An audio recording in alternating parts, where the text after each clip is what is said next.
Tayyor misizlar? Qo'linglardagi telefonning svetlarini ochib, bir nur berib betinglarchi. Igiz ko'tarib mana. Bek chiroyli chiqdi. Nima degan romantik? Oldidagilar orqanglarga qarab betinglar qani. Rahmat sizlarga.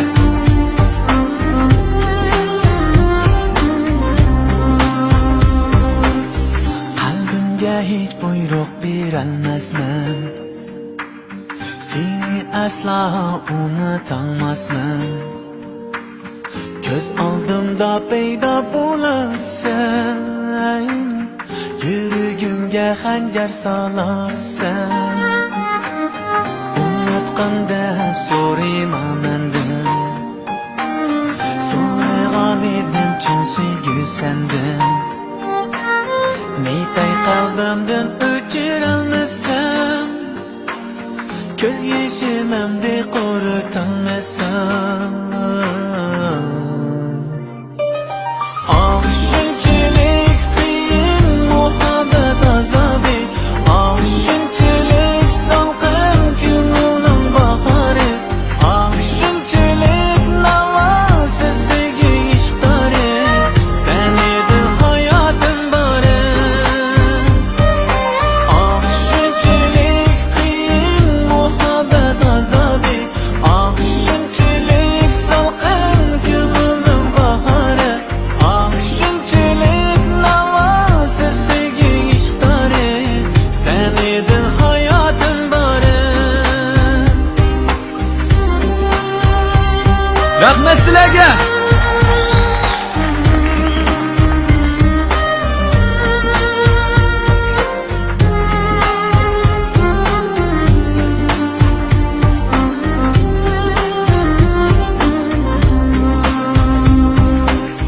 Umid var yuragim so'raydi seni. Ko'zlarim yumsam ko'rarman seni. Orzular armonim tillaydi seni. Quyoshdan so'rayman kuydirgin meni. Osmondan oy kabi nurlar chachayman. Muzlagan qalbingga o'tlar yoqayman. Muhabbat dardida yolg'iz tayman. Ishlardan misolim izlab yurayman. Shunchalik qiyin muhabbat azobi. Shunchalik salqin ko'nglim bahori.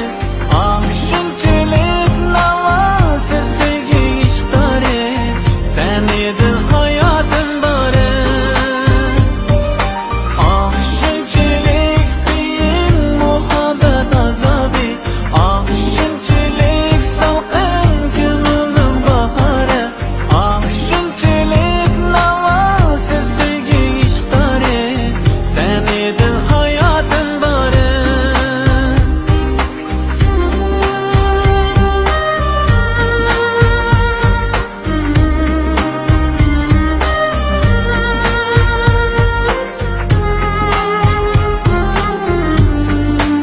Rahmat sizlarga.